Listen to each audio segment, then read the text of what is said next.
Besti jadi suami. Bab 2. Hamil. Aku merasakan tubuh ini gemetar setelah mendengar pengakuan Mas Aldo. Aurel hamil. Aku tidak ingin percaya dengan apa yang keluar dari mulut laki-laki itu. Bagaimana mungkin orang yang berstatus sebagai tunanganku akan memiliki anak dari wanita lain? Jadi, kamu beneran punya hubungan dengan wanita itu? Aku menarik kerah kemeja yang dikenakan Mas Aldo. Dia mantan pacarku. Tapi kami kembali menjalin hubungan 6 bulan terakhir ini. Hingga dia hamil. Penuturan Mas Aldo membuatku lemas. Aku pun memilih menjauh darinya. Lalu menghempaskan tubuh ke sofa di ruangannya. Aku berusaha untuk tidak menangis. Tetapi aku tidak kuasa. Bening kristal itu tetap jatuh dari pelupuk mataku. Jahat kamu, Mas. Selama berbulan-bulan kamu hianati aku. Apa salahku? Aku berteriak kepada Mas Aldo. Dia pun duduk di sampingku. Kamu gak salah, sayang. Aku yang gak mampu mengendalikan diri setelah bertemu kembali dengan Aurel. Jangan panggil aku dengan sebutan itu. Aku jijik. Aku tidak kuasa menahan amarah hingga akhirnya menampar pipinya. Kamu boleh membenciku, tapi kamu harus tahu kalau aku sangat mencintaimu. Persetan dengan kata cinta yang keluar dari mulutmu. Cinta gak akan menyakiti.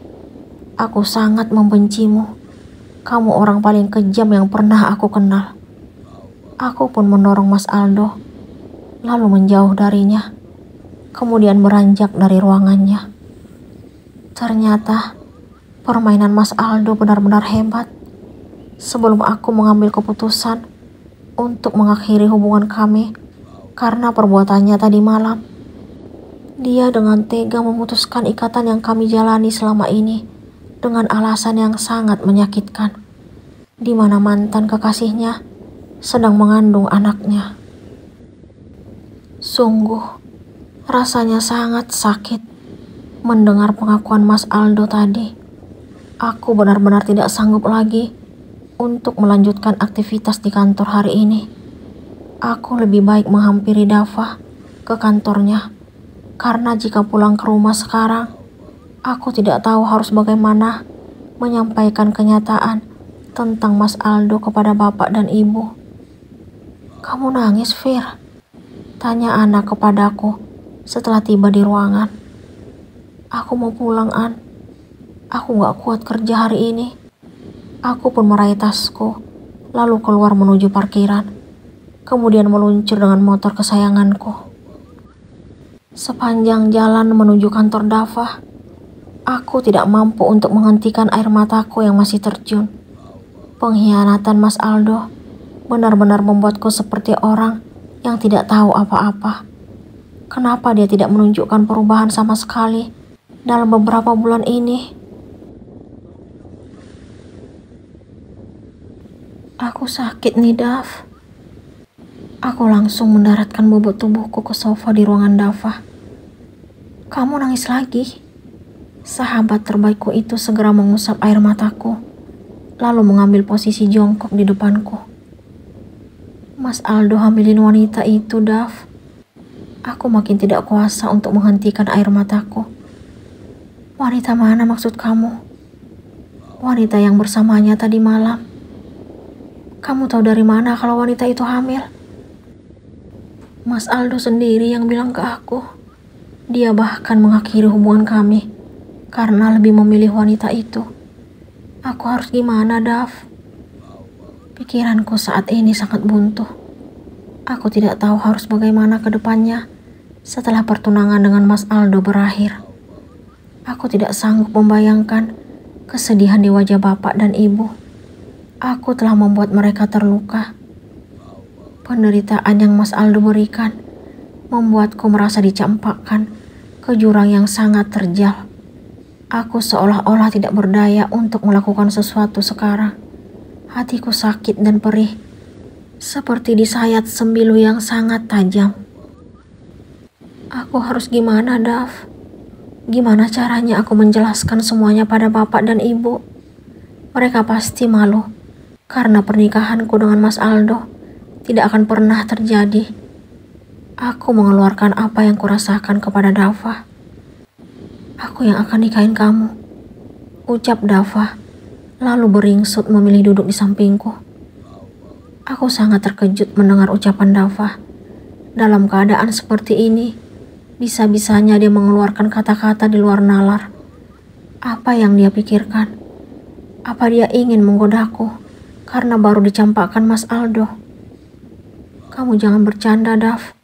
Aku lagi serius. Aku tetap menganggap Dava bercanda.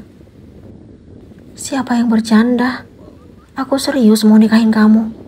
Dia meraih tanganku, tetapi aku tepiskan. Kamu tega banget sih ngerjain aku. Aku mau pulang aja. Aku pun memilih beranjak meninggalkan Dava. Terus terang, aku pernah memiliki rasa yang berbeda untuk Dava ketika kami masih SMA. Namun, aku berusaha membuang perasaan itu karena sadar dengan perbedaan status sosial kami. Aku merasa tidak pantas untuknya karena keluarganya merupakan orang terkaya nomor 1 di kota ini. Aku sangat terkejut mendapati Om Arman dan Tante Laras, orang tua Mas Aldo, berkunjung ke rumahku. Tanpa basa-basi, aku langsung menghampiri ibu yang sedang menangis, sedangkan bapak menunjukkan wajah sedih. Ibu kenapa nangis? Tanyaku kepada wanita yang melahirkanku tersebut. Tante Laras sudah memutuskan hubungan kamu dan Aldo. Beliau bahkan meminta semua serah-serahan yang mereka berikan dulu saat kamu dan Aldo bertunangan. Suara ibu bergetar saat mengeluarkan kata-kata itu. Ibu gak perlu sedih. Kita kembalikan semua yang mereka kasih dulu. Aku berusaha menenangkan ibu. Gimana dengan perhiasan? Kita udah gunakan untuk biaya pengobatan bapak. Penuturan ibu mengingatkan aku akan kalung pemberian orang tua Mas Aldo. Ketika acara pertunangan, Om Arman dan Tante Laras memberikan 1 set perhiasan untukku. Namun, salah satu dari benda itu telah aku gadaikan untuk membantu ibu dalam pengobatan bapak. Beberapa bulan berlalu, aku belum mampu menebusnya dari tempat pegadaian. Bagaimana caranya agar aku kembali mendapatkan barang itu saat ini? Aku tidak menyangka kalau hubunganku dengan Mas Aldo telah berada di ambang kehancuran. Jika aku tahu kenyataannya akan seperti ini, aku tidak mungkin nekat menggadaikan perhiasan pemberian orang tuanya. Saya ingin barang-barang yang kami kasih dulu segera dikembalikan utuh. Tidak ada yang kurang satupun. Tante Laras menatap tajam ke arahku. Sejak awal, wanita itu tidak pernah setuju dengan hubunganku dan Mas Aldo. Namun, berbeda dengan Om Arman, justru beliau yang menyarankan agar aku dan Mas Aldo bertunangan. Lelaki parubaya itu mengaku ingin melihat anaknya bahagia bersama pasangan pilihannya. Gak perlu seperti ini, Mah. Untuk apa lagi kita meminta sesuatu yang telah kita berikan pada Vira? Anggap aja sebagai penebus kesalahan Aldo. Om Arman membuka suara. Mama gak mau tahu. Apapun yang kita berikan dulu harus kembali sekarang. Tante Laras memberikan balasan. Maaf Tante, untuk sekarang saya belum mampu memenuhi keinginan Tante. Tolong kasih saya waktu untuk mengumpulkan uang agar segera mendapatkan kalung itu kembali. Aku berharap agar Tante Laras mengerti dengan keadaan keluargaku. Untung saja Aldo gak jadi nikahin kamu. Karena kalian memang gak cocok. Kamu gak pantas masuk dalam keluarga saya. Permohonanku justru dibalas dengan kata-kata sangat menyakitkan oleh Tante Laras. Aku sadar kalau keluargaku tidak setara dengan keluarga Mas Aldo. Namun, Tante Laras tidak perlu mengingatkan itu. Apa dia tidak pernah memikirkan perasaanku dan orang tuaku? Apa mungkin pengkhianatan Mas Aldo merupakan petunjuk agar aku tidak melanjutkan hubungan dengannya? Jika aku benar-benar memasuki keluarganya, aku tidak tahu bagaimana nasibku ke depannya setelah melihat sikap Tante Laras saat ini. Dulu, beliau beberapa kali mengingatkan Mas Aldo agar memutuskan hubungan denganku sebelum pertunangan terjadi. Namun, kata-katanya tidak sekasar seperti sekarang. Mungkin kala itu, wanita tersebut berusaha menahan diri karena besarnya cinta Mas Aldo untukku. Tuh kan, benar yang saya bilang. Kamu gak mungkin dapat jodoh orang kaya. Aku dikagetkan suara Mami Sandra. Apa yang akan Vira lakukan untuk menghadapi keluarga Aldo dan keluarga ibunya?